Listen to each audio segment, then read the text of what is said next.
Certaines filles sont-elles vraiment celles qu'elles prétendent être? Nous allons le découvrir dans l'histoire de Rebecca. Rebecca était la fille que tout le monde admirait. Celle au sourire éclatant, à la voix douce, au cœur tendre. La parfaite fille de pasteur. À seulement 19 ans, elle incarnait tout ce qu'une fille d'église devait être. Modeste, obéissante, dévouée à Dieu. Chaque dimanche, elle menait le culte avec une voix qui faisait pleurer les fidèles. Elle ne manquait jamais la prière matinale. Elle ne remettait jamais les règles en question. Pour le monde, Rebecca était parfaite. Mais à l'intérieur, elle se sentait prisonnière. Épuisée par des règles qu'elle n'avait pas choisies. Lassée d'être la fille du pasteur, condamnée à répondre aux attentes. Fatiguée de faire semblant de ne pas voir à quel point le monde extérieur était différent. Plus bruyant, plus libre, plus excitant. À l'école, les autres filles chuchotaient à propos de soirées le week-end, de clubs VIP, d'hommes riches qui les couvraient de cadeaux. Elles portaient du maquillage, des tenues de créateurs et vivaient sans se soucier du jugement d'une congrégation. Rebecca écoutait en silence, sans jamais se joindre à elle. Mais la curiosité est une chose dangereuse. Et puis, il y eut Jessica. Jessica était tout ce dont on avait mis Rebecca en garde. Sublime, confiante, glamour sans effort. Elle sentait le parfum coûteux, marchait comme si le monde lui appartenait, et avait toujours un nouveau téléphone, un nouveau sac à main, de nouvelles histoires sur des hommes fortunés qui l'adoraient. Rebecca ne pouvait pas détourner les yeux. Jessica ne suivait aucune règle. C'était le genre de fille dont on avait averti Rebecca. Belle, confiante, indomptable. Un après-midi, Jessica s'installa à côté de Rebecca à la cafétéria, ses ongles manucurés remuant paresseusement son jus. « T'es toujours si silencieuse, la fille d'église », dit-elle avec un sourire en coin. Rebecca lui rendit un sourire poli.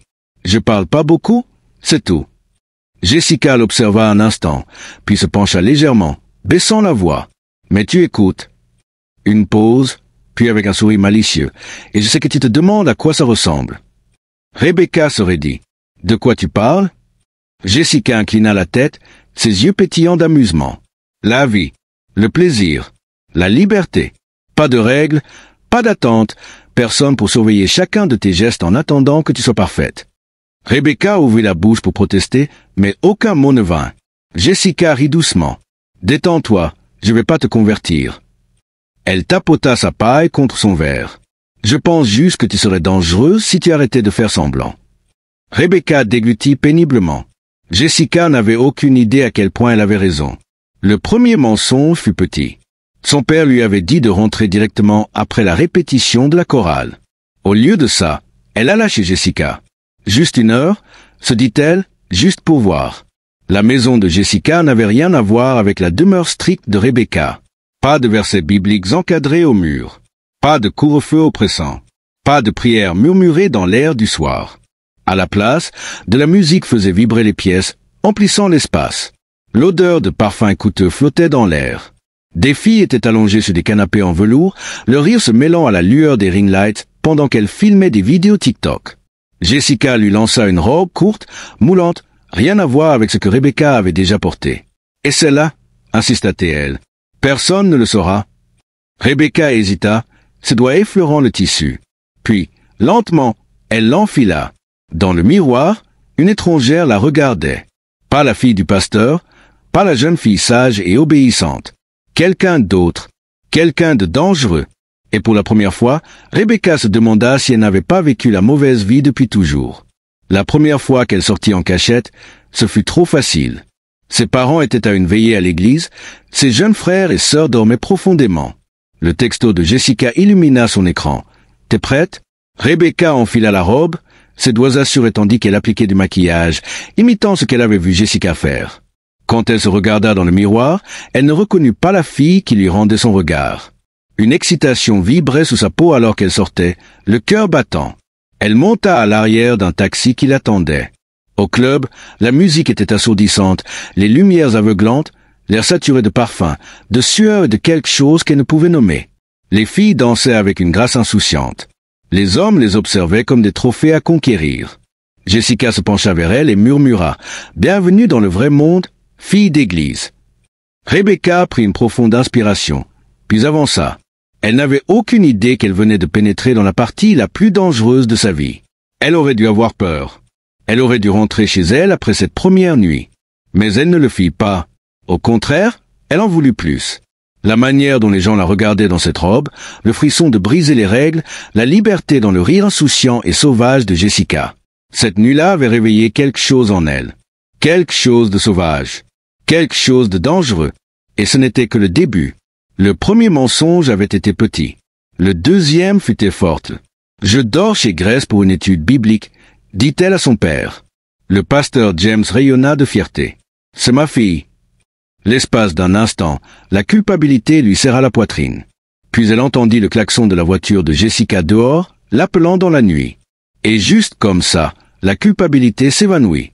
Ce n'était pas juste une soirée en club. C'était une fête exclusive sur un rooftop. Et cette fois, Rebecca n'hésita pas. Le rooftop scintillait comme un rêve. Canapé en velours, flûte de champagne, rire s'échappant dans l'air nocturne. Des filles drapées dans des robes de créateurs sirotaient des cocktails, valant plus que l'argent de poche mensuelle de Rebecca.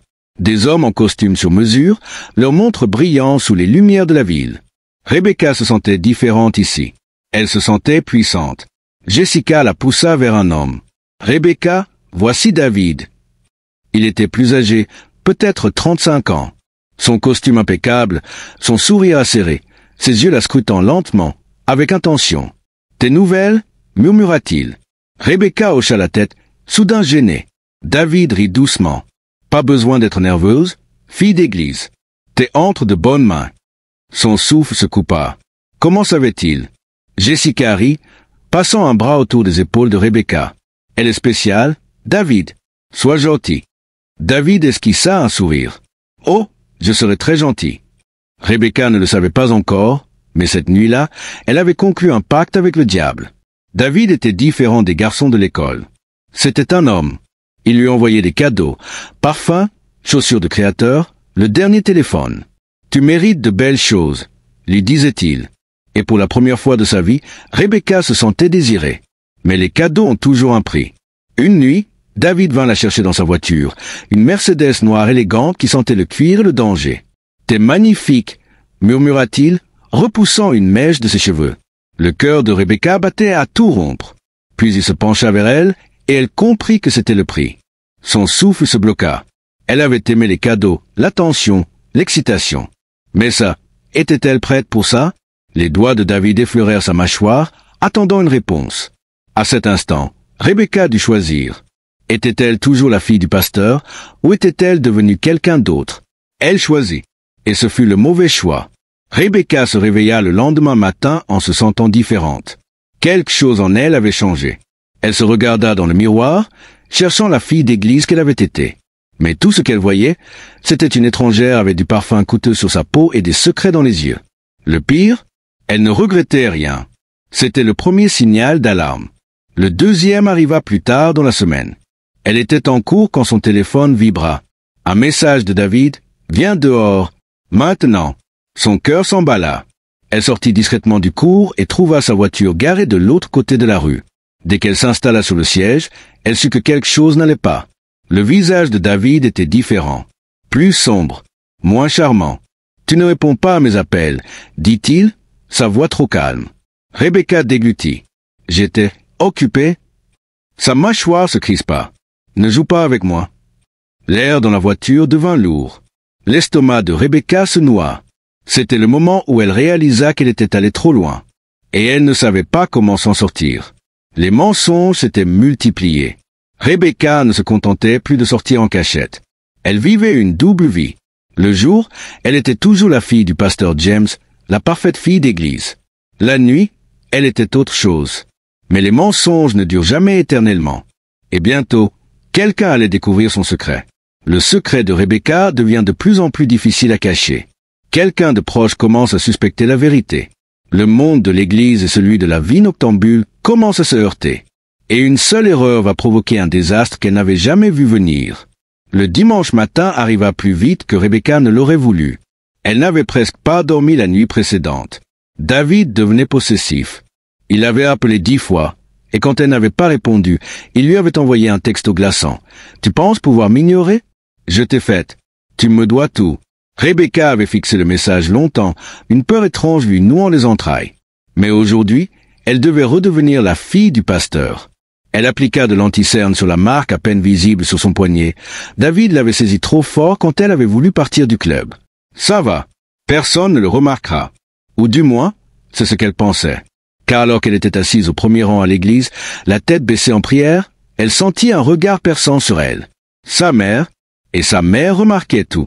Après le service, Rebecca tenta de filer discrètement pour s'enfermer dans sa chambre, mais sa mère, Madame Evelyn Adams, l'arrêta d'un seul regard. Rebecca. L'estomac de Rebecca se noua. Oui, maman? Madame Adams l'observa attentivement.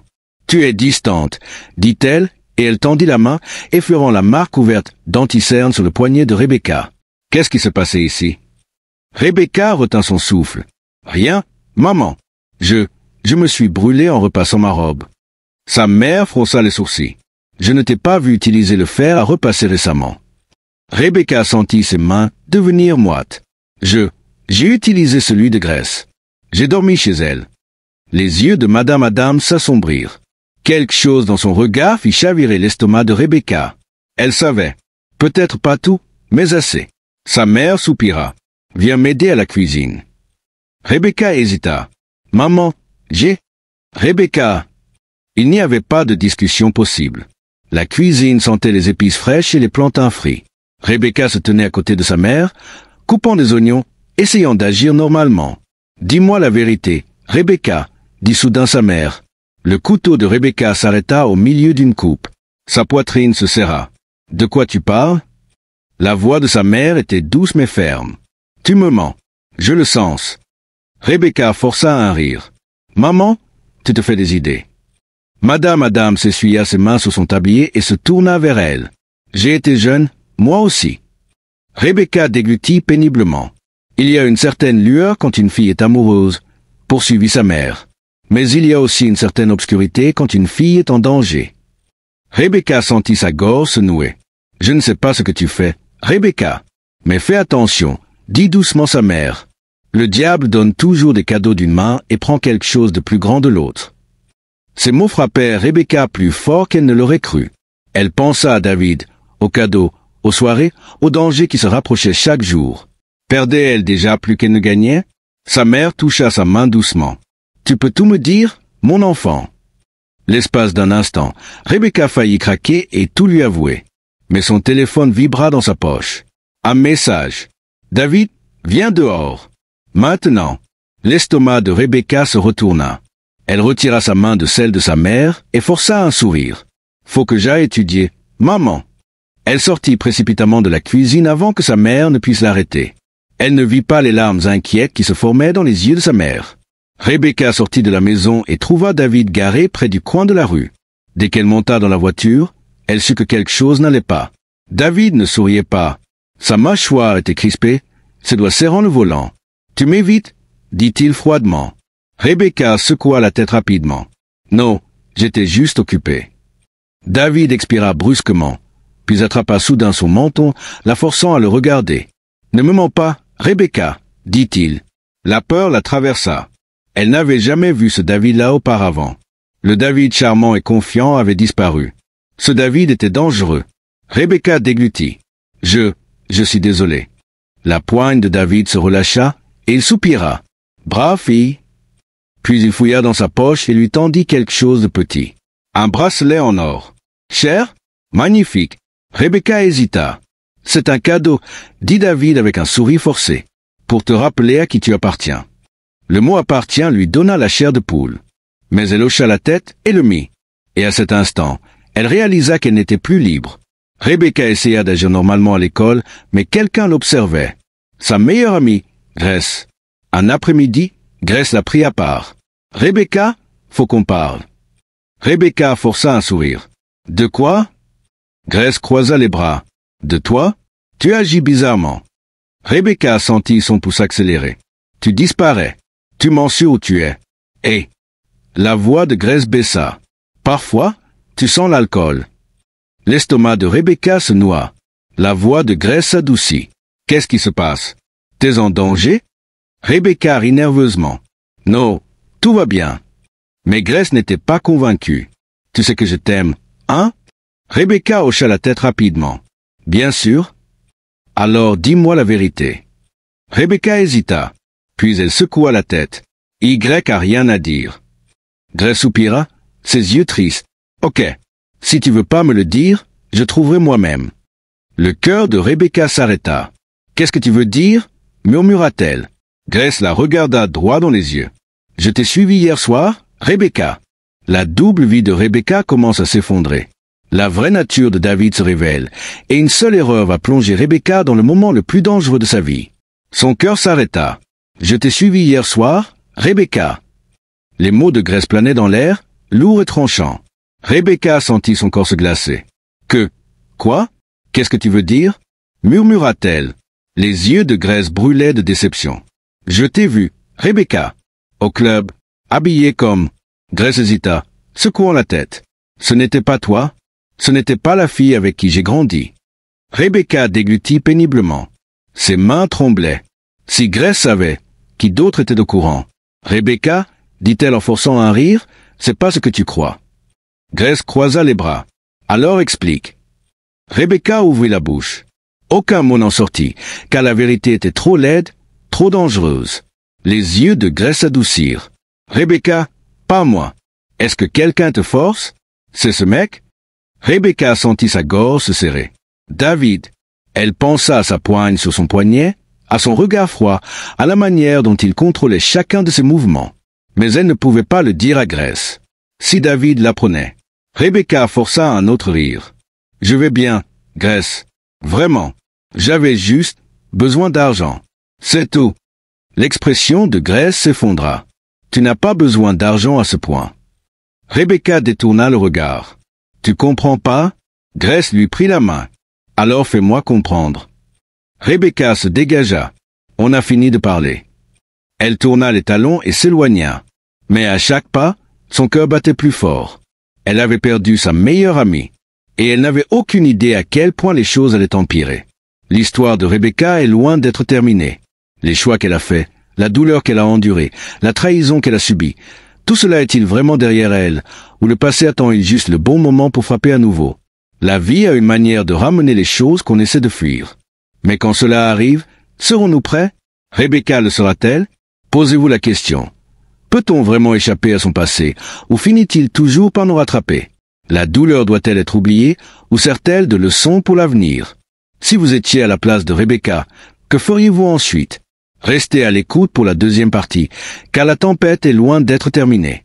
Et quand elle arrivera, tout le monde n'en sortira pas indemne. Qu'en pensez-vous? Que ferez-vous à la place de Rebecca? Partagez vos pensées dans les commentaires.